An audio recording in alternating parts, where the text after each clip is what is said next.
আমরা দীঘা বেড়াতে এসেছি। তো দীঘা বেড়াতে এসেছি আর মাছ খাবো না তাই কি কখনো হয়? তো সকালবেলায় চলে গেছিলাম মোহনাতে। আর মোহনাতে গিয়ে দেখলাম বেশ পমফ্রেট মাছগুলো ফ্রেশ আছে। তো কর্তামশাইকে বলতেই ও পমফ্রেট মাছ নিয়ে নিল। আর 6 পিস নিয়েছিলাম। তো 4 পিস ভাবলাম ঝাল করব, আর 2 পিস একটু ফ্রাই করবো ভাবলাম। তো যেই না ভাবা সেই কাজ।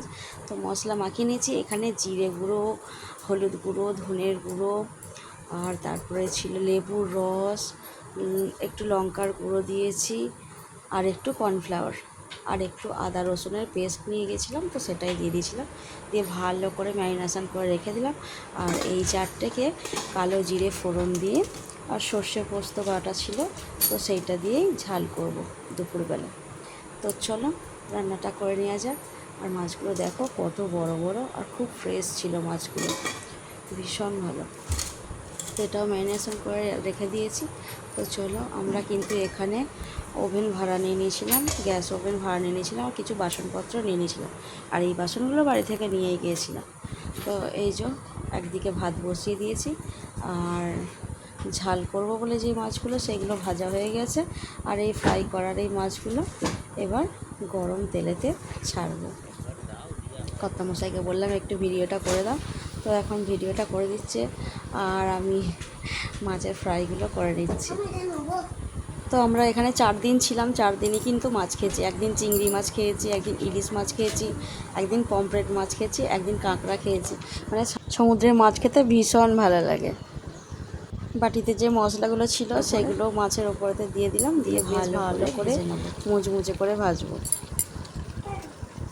ওপরে একটু তেল ছিটিয়ে দিন, আরে কড়ার গায়েতে লেগে যাবে।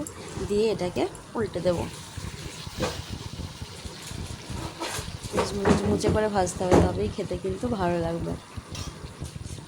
তো বলছিল যে এই মাছের ফ্রাইগুলো ওখানে তো সব সমুদ্রের ধারে বিক্রি করছে। আমি বললাম যে নিয়ে এসেছো যখন তাহলে দুটো ভেজেই ফেলি। আর 4টেতে রয়েছে, আমরা 4 জন, আমি, আমার কর্তামশাই আর আমার 2 মেয়ে। তো 4 জনের 4 পিস ওগুলো ঝাল, আর এই 2 পিস ফ্রাই করে নিয়েছিলাম, মানে এই মশলা মাখিয়ে ফ্রাই আর কি। আর শসা আর পেঁয়াজ ছিল, ভাবলাম একটুখানি সাজিয়ে ফেলি। আর তো কিছু ছিল না হাতের কাছে, তো এটা দিয়েই সাজিয়ে নিয়েছিলাম একটুখানি। আর এর ওপর দিয়ে একটুখানি কারি পাতা ছড়িয়ে দেবো। কারি পাতা দেখছি গাছ আছে, আমরা যেই হোটেলটায় ছিলাম কারি পাতার গাছ ছিল।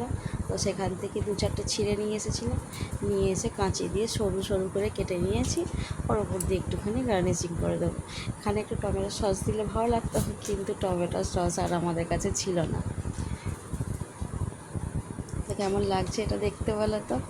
আমার কিন্তু খুব ভালো লেগেছে, খেতেও খুব ভালো লেগেছে, আর দেখতেও খুব ভালো লাগছে।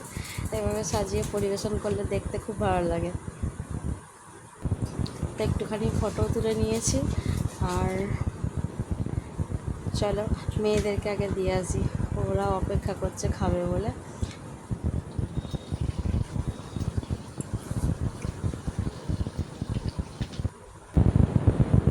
ওরা রুমের মধ্যেই আছে, তো চলো রুমেতে নিয়ে যাই, নিয়ে গিয়ে দিই ওদেরকে। ওরা এখন রুমেতে বসে বসে ফোন দেখছে। ওদেরকে বললাম তোদেরকে রান্নার এখানে আসতে হবে না, আমি এটাকে ভেজে তারপর দিয়ে যাই। টানটানা বলু, কেমন হয়েছে?